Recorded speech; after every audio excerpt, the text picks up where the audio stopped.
Le temps que les gens de Facebook ne se connectent, on va parler. On va parler et on va parler fort. On va parler fort. On va parler fort. Pour ceux qui ne sont pas politiques, qui n'ont pas de maturité politique, je vous conseille d'aller sur autre panel. Allez-y sur autre plateforme, autre panel, parce que ici, là, moi, je ne suis pas dans les sentiments inutiles. Alors, chers amis, on va aller à l'essentiel. On va aller à l'essentiel. Le thème du jour, Zasso attaque les cadres du RHDP. Zasso combat les cadres du RHDP. C'est le slogan, le langage de certains cybermilitants, cyberactivistes manipulés, inconscients, irresponsables, qui croient me distraire avec ce genre de langage. Voilà. Chers amis, moi je suis quelqu'un, je le dis et je le répète. Je ne suis pas venu en politique pour faire du suivisme. Je ne suis pas venu en politique pour faire plaisir à quelqu'un. Je suis venu apporter un plus, contribuer à la stabilité, à la paix et au développement de mon pays. La politique, là, c'est toujours parler, expliquer, rassurer et convaincre. Moi, je ne suis pas dans la politique. Je n'ai pas soutenu le président Ouattara pour dire au président, je suis venu t'aimer, donc des trucs que je vais voir autour de toi, je vais me taire. Non, moi, je ne suis pas comme ça. Je ne suis pas un hypocrite. J'ai une histoire politique. Et chacun de vous sait, en Côte d'Ivoire, que ça soit une histoire politique. Nous avons combattu, quand Bédié, je le répète, quand Bédié a fait son coup d'État, moi, Zasso, j'ai dit non au coup d'État de Bédié. J'ai dit non au coup d'État de Bédié. Quand Guéhi Robert a fait son coup d'État avec Gbagbo, nous nous sommes opposés parce que pour nous, il y avait temps. Après, on a eu les rébellions, on a eu des crises entre Guéhi. Ok, c'est passé, nous sommes retrouvés sous le régime Gbagbo. Quand le régime Gbagbo a connu la rébellion, Zasso a condamné aussi la rébellion qui a attaqué ça. Parce que je suis légaliste. Moi, c'est un choix que j'ai fait, je suis légaliste. Je ne suis pas quelqu'un de passionné qui est dans les émotions. Moi, je suis un légaliste. Je l'ai dit, je fais la politique pour mon pays. Je fais la politique pour les régions, pour le développement des régions dans notre pays. Je voudrais dire à ceux, à chaque fois tu fais des vidéos et tu parles des assos, je leur demande humblement de changer de disque. Ils n'ont qu'à changer de disque parce qu'ils ne pourront rien changer. Personne d'entre eux ne peut me convaincre. La plupart d'entre eux qui parlent aujourd'hui, je dis que c'est des opportunistes la plupart. Ils sont tous opportunistes. C'est des opportunistes et c'est des ignares la plupart. Ils ne sont pas politiques. Moi, je suis un homme politique. C'est pour ça que je suis serein. Depuis combien d'années? Les gens font des panels, les gens font des vidéos, les gens sur Facebook. Moi, je suis serein. Parce que la chance que Dieu m'a donnée, c'est de dire ce que je pense. Et mon combat, c'est de dire ce que je pense. Nous avons mené le combat à un certain moment de l'histoire contre les injustices dans notre pays. Et les vraies injustices dans notre pays, c'est le développement. Les discriminations et autres. Les retards dans des régions. Les inégalités dans nos régions. C'est ça qui a été d'abord nos combats. Dieu merci, on a eu la chance aujourd'hui de venir dans des pays développés. Tu ne peux pas être dans des pays développés et puis tu vas te comporter comme un mouton. Moi, je ne suis pas un mouton. J'ai vécu la crise ivoirienne, je sais ce qui s'est passé dans mon pays. Ce que je fais aujourd'hui, c'est pour la stabilité, c'est pour la paix, c'est pour le développement de mon pays. Je n'ai jamais été soldat. Je suis un soldat civil. Je ne suis pas un soldat qui a pris les armes. Je ne suis pas un soldat qui a fait participer à tuer des Ivoiriens. Moi, je suis un soldat qui parle, un soldat de la République, qui a toujours défendu son pays. Et dans cette logique-là que je suis, on ne peut pas me changer. C'est dans cette logique que je suis. Le président Ouattara, ça fait aujourd'hui combien d'années que nous sommes au pouvoir? Ça fait bientôt 14 ans. Ça fait bientôt 14 ans que nous sommes au pouvoir. Est-ce que je suis satisfait du bilan du président Ouattara? Sincèrement, je suis satisfait parce que, après Houphouët-Boigny, le président Ouattara reste la deuxième personnalité qui a relevé les grands défis. Il a réussi à repositionner le pays. Quand Houphouët est mort, notre pays s'est écroulé. Mais grâce au président Ouattara aujourd'hui, la Côte d'Ivoire est dans la cour des grands. Son leadership et autres, c'est ce genre de dirigeants que moi je veux. C'est-à-dire des gens qui viennent, qui s'imposent, qui se font respecter, qui protègent les peuples, qui protègent le pays, qui protègent les frontières. Le président Ouattara m'a dit, Zasso, je veux le pouvoir. Quand je serai au pouvoir, voilà ce que je vais faire. J'ai soutenu le président Ouattara dans le RDA, j'ai été dans toutes ces grandes tournées politiques. Donc je connais son programme de société, je connais sa vision, je sais ce qu'il veut de la Côte d'Ivoire. C'est le sens de cet engagement de M. Zasso. Zasso n'est pas engagé pour faire plaisir à quelqu'un. Non, Zasso n'est pas engagé. Pendant que moi, après la crise de 2010, je me suis retrouvé en Europe ici. Quand je suis arrivé en Europe, j'ai pris moi-même sur moi mes propres responsabilités et j'ai repris le combat là où je l'ai laissé. Mais quand j'étais engagé sur les réseaux sociaux, il y a des gens aussi qui m'attaquaient, qui étaient pro Babo, qui aimaient Babo, qui insultaient les mamans, qui disaient du n'importe quoi. C'est pour ça que souvent, quand les gens, il faut leur truc, je leur dis, donnez-leur des conseils. Parce qu'on n'a pas le même niveau politique. On n'a pas le même niveau politique. Hein? Moi, je suis un homme politique. Je ne combats pas de cadre. Non, je ne combats pas de cadre. Et je n'ai pas de problème avec les cadres du RHDP. Et personne ne peut me dire ce que moi je dois dire. Je suis trop libre. Au RDR, j'ai toujours été libre de dire ce que je pense. Au RDR, j'ai toujours été libre de dire ce que je pense. Les gens ont déjà commencé à signaler le panel, c'est comme ça. Ils ont organisé un groupe de personnes. Quand ils en sont en direct, ils courent et puis viennent signaler les pages des assos. Mais vous ne pouvez rien faire. Ma page Facebook, là, vous avez signalé, vous avez tout fait, mais la page est là. Je n'ai pas encore changé de page, à part le compte que j'ai perdu, mais ma page est là. Vous ne pouvez pas, moi, Zasso, là, vous ne pouvez pas me détruire, parce que je me suis fait moi-même. On ne m'a pas acheté, je ne suis pas allé vers un cadre pour dire, je vais devenir politicien, ou je suis venu moi-même à la politique, donc personne ne peut me distraire. Il y a eu des inégalités dans mon pays, je suis venu contribuer à mettre fin aux inégalités dans mon pays. Dieu m'a donné la chance de vivre en Europe, de vivre dans des pays anglophones. J'ai approché les hommes politiques, j'ai vu le développement dans des pays, j'ai vu comment les gens ont éduqué les peuples et ils sont arrivés à ce niveau-là. Donc moi, Zasso, j'ai un niveau un peu, je suis un peu, voilà. C'est ça le combat politique. Ici, j'ai la chance de fréquenter les hommes politiques, de voir comment, pourquoi eux, ils arrivent à aller vite, pourquoi ils arrivent à se développer. Donc, c'est normal. Pour dire aux gens, vous qui passez votre temps à appeler certains cadres, pour faire croire que moi, je suis un problème avec vous. Vous êtes des lâches.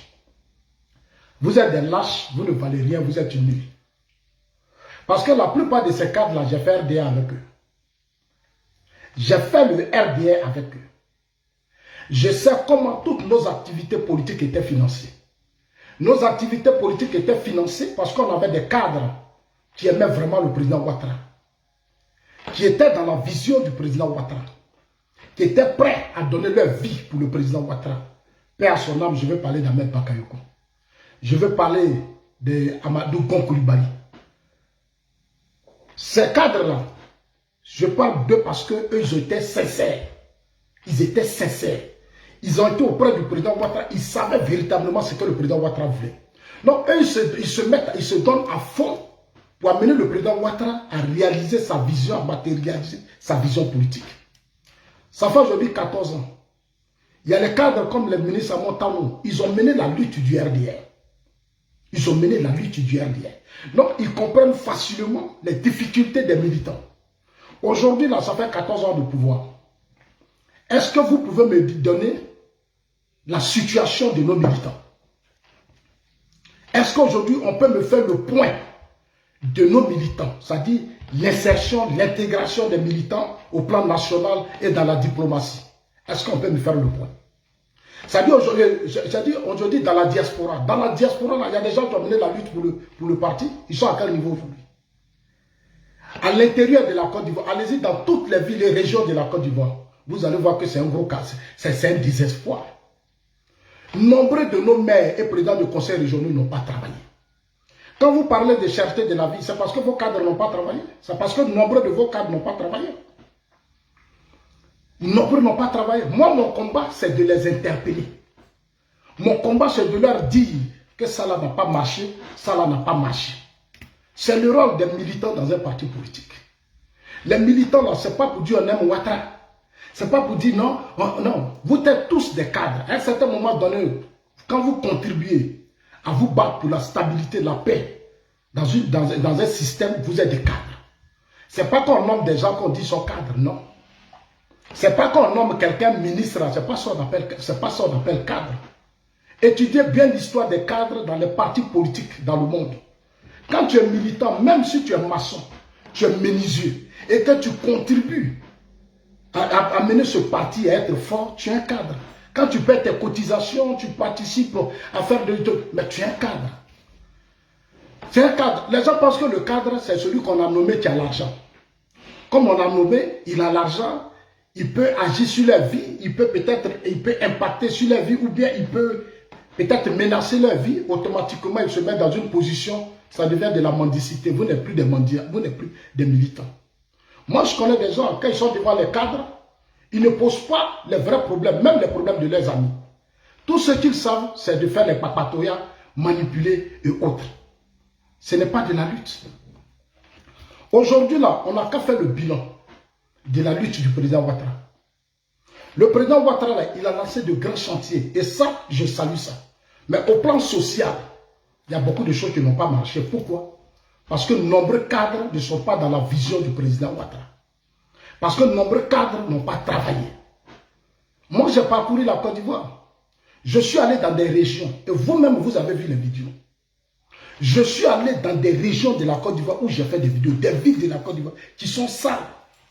Des villes qui sont sales. Vous arrivez dans ces villes, il n'y a pas de travail. On dirait que ces villes-là n'existent pas.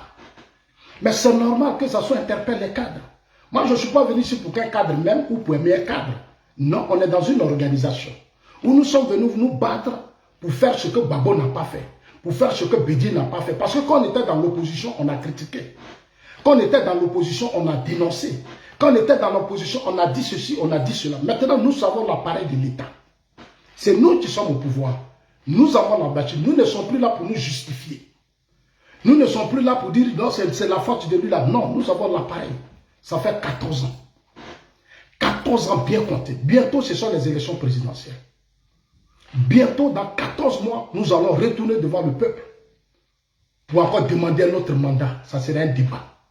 Donc, moi, Zasso, quand j'écoute les gens, je les regarde, moi, je ris. Je dis en réalité, les gens n'ont rien compris. Et je le dis à chaque fois, les gens n'ont rien compris, sincèrement, de la politique. Cherchez plutôt à faire la politique, sortir des émotions ou de l'escroquerie. En train de jouer les papatoyas, appeler certains cadres. Ah, Zasso a parlé de toi, Zasso a fait. Eux là, il y a des cadres qu'on a nommés, et puis après, ils ne sont plus là. Demain, là, il y a d'autres qui vont partir. Mais quel sera le bilan? Quel sera le bilan? Quel est le rôle des militants dans des partis politiques? Aujourd'hui, demandez aux militants dans notre parti. Ils n'ont qu'à dire quel est leur rôle. Nombreux ne savent même pas pourquoi ils sont dans un parti politique. Nombreux ne savent même pas pourquoi ils sont dans un parti politique. Ils sont comme des supporters de club. Non, vous n'êtes pas des supporters de club. Vous êtes venus participer à construire la Côte d'Ivoire. Nous sommes maintenant au pouvoir. Je n'ai aucun problème avec aucun cadre. Et je le dis ça à chaque fois dans mes vidéos. J'essaie toujours de vous interpeller. Le seul problème qu'on a dans nos partis, il y a un groupe d'individus. Il y a un groupe d'individus qui ne savent même pas d'où vient le RDR et où va le RDR. Nombreux sont avec nous, mais ils ne savent pas l'histoire politique du RDR. Ils ne savent pas. Ils ne savent pas comment le RDR est devenu aujourd'hui le RHDP. Mais pour que le RDR soit le RDR, c'est des gens qui se sont battus pour que ce parti-là soit aujourd'hui là. Certains sont morts, ils ont laissé des orphelins. Pour que les gens soient des cadres là, il y a des gens qui ont donné leur vie. Et nombreux de leurs enfants sont tombés, ils sont morts. Si vous n'avez pas compris ça, c'est que vous n'avez rien compris. Aujourd'hui, nous avons l'appareil de l'État. On était au pouvoir avec Bédié, on était au pouvoir avec Soro Diop. Il y a eu des problèmes qui se sont passés. Bédi est parti, Soro est parti. À cause de cette histoire d'alternance politique et autres. Soro est parti. Bédier est parti. Paix à son nom. Après la suite, on a connu Amadou Gon qui est décédé. Amadou Gon et Ahmed Bakayoko sont des éléments importants dans le dispositif politique du président Alassane Ouattara.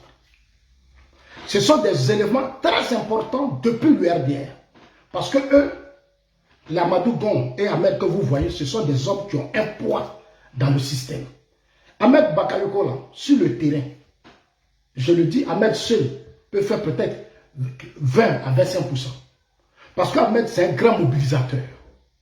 Ahmed, c'est un fonceur. Ahmed, c'est un fédérateur. Ahmed, il va vers la jeunesse. Il va vers les Ivoiriens. Ahmed, ce n'est pas divisé. Ahmed aime les Ivoiriens. Parce que pour Ahmed, il faut toujours faire de sorte que les Ivoiriens acceptent le président Ouattara. Les Ivoiriens soient dans la vision du président Ouattara. Aujourd'hui, il est décédé. Il y a qui? Amadou Gon, qui avait un gros poids dans le nord. Amadou Gon est parti. Au nord, là, aujourd'hui, qui peut fédérer la jeunesse du nord? Qui peut aujourd'hui fédérer la jeunesse du nord? Qui peut fédérer le nord? Il n'y en a pas. Parce qu'on n'a pas préparé l'après Ahmed. On n'a pas préparé l'après Amadou Gon. Quand ils sont décédés là, on a préparé qui? Quand ils sont décédés, on a préparé qui? On n'a rien préparé. On n'a rien préparé. Un parti politique, ça prépare la relève. Un parti politique, ça se construit. C'est que j'ai remarqué en Afrique, quand on accède au pouvoir d'État, on devient autre chose. Quand on est dans l'opposition, on est solidaire, on est comme des amis, on est comme des frères. Parce que là, on veut le pouvoir. Mais une fois qu'on accède au pouvoir d'État, que nous avons l'appareil de l'État, on commence à s'enrichir. On commence à s'occuper de nos familles. On commence à faire nos business. Le programme, le projet pour lequel on est venu au pouvoir n'est plus notre priorité. Et c'est ce que j'ai remarqué beaucoup dans les partis politiques en Afrique. Quand ils accèdent au pouvoir d'État, comment s'enrichir? Comment enrichir leur famille? Comment s'occuper de leur famille? Mais les vrais problèmes pour lesquels ils ont pris le pouvoir ne deviennent plus leur priorité. Allez-y dans les régions du Côte d'Ivoire. Moi, je suis au RHDP. Je ne parle pas des maires PDCI, mais les maires RHDP. Je vous le jure devant Dieu. Combien de maires RHDP ont travaillé? Quand le président Ouattara était candidat aux élections présidentielles, j'ai fait des tournées avec lui. Dans chaque région, il a budgétisé. Il a budgétisé tout ce qu'il allait donner dans les conseils régionaux. Il envoyait des experts qui sont allés dans des régions, qui sont allés étudier les réalités des populations et autres pendant des années. Et dans les régions, il a promis ici 200 milliards, ici 100 milliards, ici 150 milliards. Il a cédé au pouvoir d'État. C'est vrai, on comprend. Il a cédé au pouvoir d'État dans des moments difficiles. Une crise politique, Gbagbo a refusé de céder le pouvoir. Gbagbo a confisqué le pouvoir. Cette crise a entraîné des morts. Sans oublier la rébellion de 2002, qui a fait aussi assez de dégâts et qui a fragilisé une partie de la Côte d'Ivoire. Et tout ça, chacun de nous sait. Pour reconstruire la Côte d'Ivoire, le président Ouattara a fait beaucoup de violence sur lui. Il a réussi par son leadership, par son autorité, par sa compétence, par ses relations au plan international. Le président Ouattara a réussi à relancer l'économie de la Côte d'Ivoire. Il a réussi à reconstruire. Parce que le Nord, là, Soro a occupé le Nord pendant 8 ans. Soro a occupé le Nord pendant 8 ans. Soro a détruit le Nord.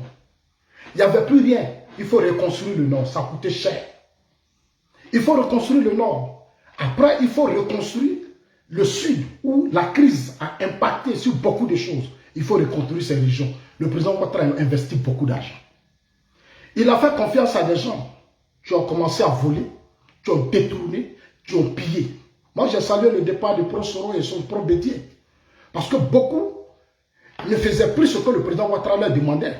Les gens passaient leur temps à détourner, tapoter, partager, parce qu'ils sont venus, ils sont là, ils sont en train de signaler. Parce qu'eux, ils sont inconscients, ils ne savent même pas de quoi ils savent, c'est que la démocratie. Pour eux, la démocratie, c'est leur haine. Voilà, c'est leur haine, c'est leur ignorance. Voilà. Donc, tapoter, partager, parce qu'ils sont là, Facebook, TikTok, en train de me dire qu'ils sont là, en train de signaler. Je ne sais pas ce que je dis qui leur fait tant mal, quel problème ils ont avec ma personne, mais dès que je suis connecté, ils forment un bloc Un jour, il y a quelqu'un qui m'appelait et dit, Zasso, c'est maintenant que je te comprends, je ne comprenais pas trop. Mais ce sont les Kokora là, ce sont les Lagui là qui nous appellent d'aller signaler ta page. Tu vois, vous avez vos pages. Moi, je ne signale pas vos pages. Mais vous êtes toujours les premiers à venir signaler ma page. Mais ça vous sert à quoi? C'est pas ça qui va faire de vous des cadres du RHDP. C'est pas ça qui va faire que le président Ouattara va vous nommer. Non. C'est inconscient. Moi, je suis dans la logique d'une lutte que j'ai menée au RDR. J'ai commencé un combat au RDR. C'est dans ce combat que je suis. Je ne suis même pas votre adversaire. C'est parce que Amadou Go est mort, Ahmed est décédé, que vous pensez que vous et moi, on est au même niveau. On n'est pas au même niveau.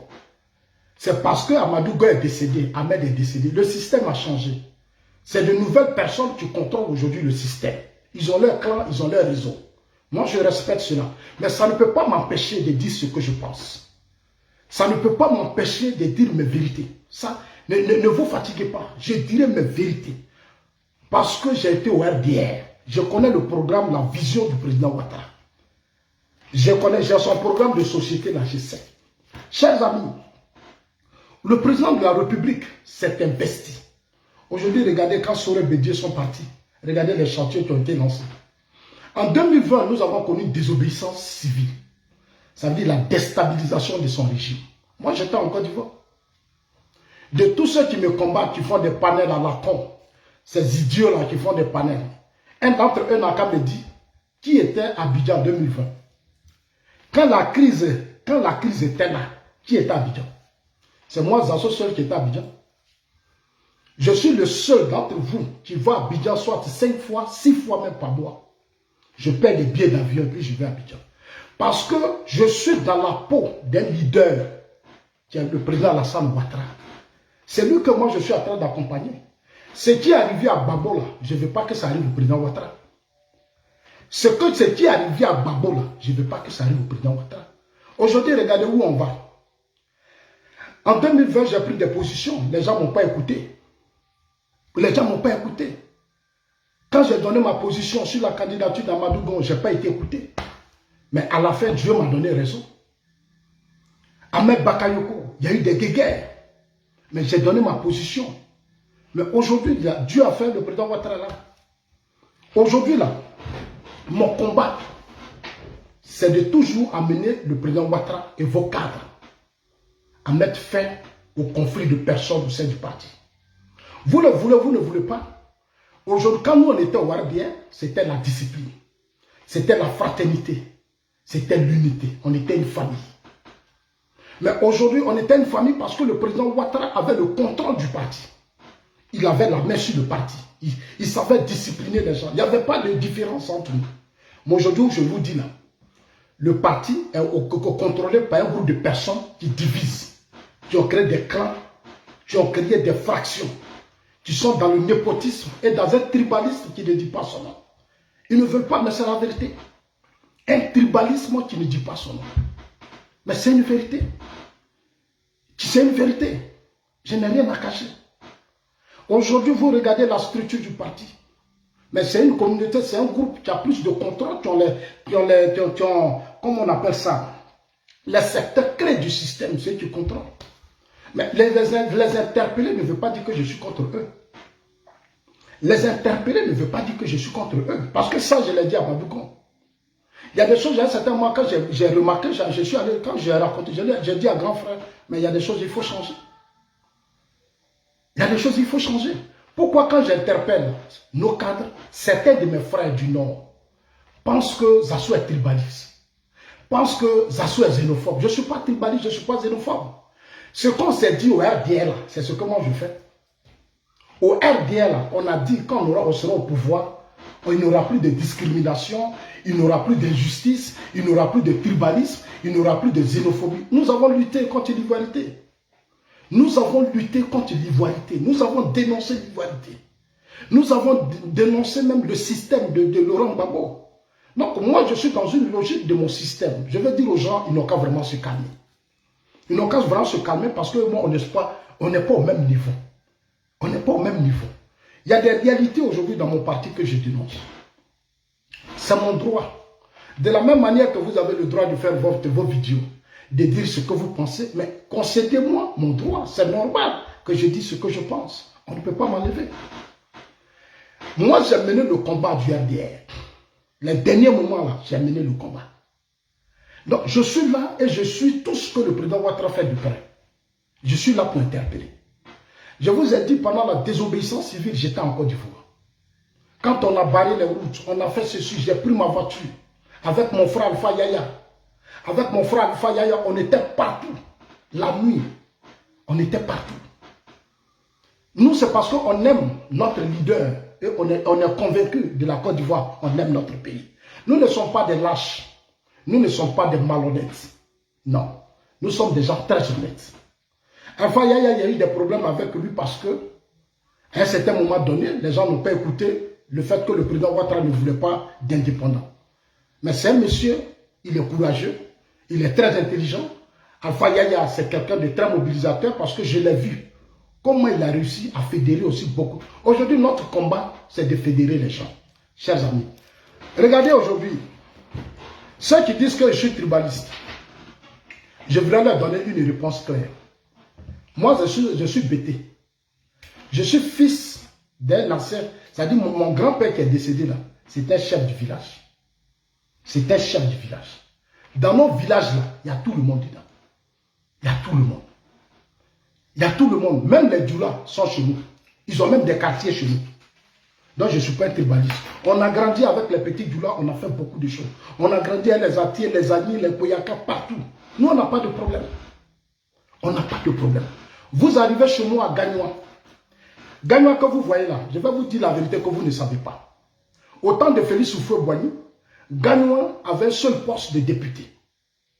Quand Houphouët-Boigny a regardé à un certain moment donné, il faut donner 2 postes de députés à Gagnois. Quand on a donné 2 postes de députés à nos parents bêtés, les parents bêtés ont approché nos frères du Nord.